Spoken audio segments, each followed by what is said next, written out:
Шинжилгээ мэдээллийн үндэс суурь нь бол 1983 оноос эхлээд хагалгаанд орох хүмүүсийг өрчилж бэлдэх, за хагалгааны үед мэдээг үзүүлэх, хагалгааны дараах тухайн өвчнийг сэрэх гэсэн үйл ажиллагаагаар анх Мислийн засгийн дэргэд байгуулагдсан байна. За эрчим дэвшлигийн мэдээг үзүүлэх тасаг нь эрчим дэвшлиг болон мэдээг үзүүлэх гэсэн хоёр үндсэн чиглэлээр үйл ажиллагаа явуулдаг. За мэдээг үзүүлэхийн чиглэлээр гэх юм бол хүүхэд, няраа, эмэгтэйчүүд, их барих, за мис засал, гэмтэл, хавдрын чиглэлийн үеийн ерөнхий болон бүсчилсэн захын мэдрэлийн хориг мэдээг үзүүлгийг хийдэг. За эрчим дэвшлигийн чиглэлээр амьтансын өвчнүүдийг хүлээж аваад сэхээ амьдруулах болон эрчим дэмжлэгээ шаардлагатай орны дөрөх гемодиализ, бөөр орлуулах CRT дэмжлэгийг амьсгалын аппаратанд авч амьд дэмжлэг хэвлээг хийж тогтворжуулаад бусад тасгыг шийдвэрлэх энэ үйл ажиллагаа явуулж байдаг. Манай эрчим дэвшлийн мэдээг үзүүлэх хэсэгт нь тасгын эрхлэгч, ахлах зөвлөгч, за эрчим дэмжлэгийн эмч, мэдээг үзүүлэхийн эмч,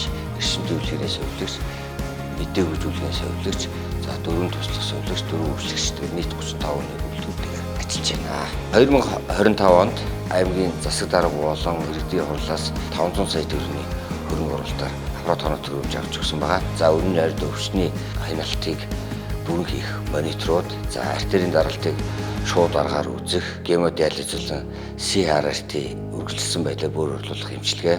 Дээрээс нь мэдээг үзүүлгүй үеийн унтуулгын гүнийг тархины цэцгэлгаан бичигдлэгийн хяналтанд үнэлэх наркосын аппарат томд хөрөмжүүдийг шинжилж өгсөн байна.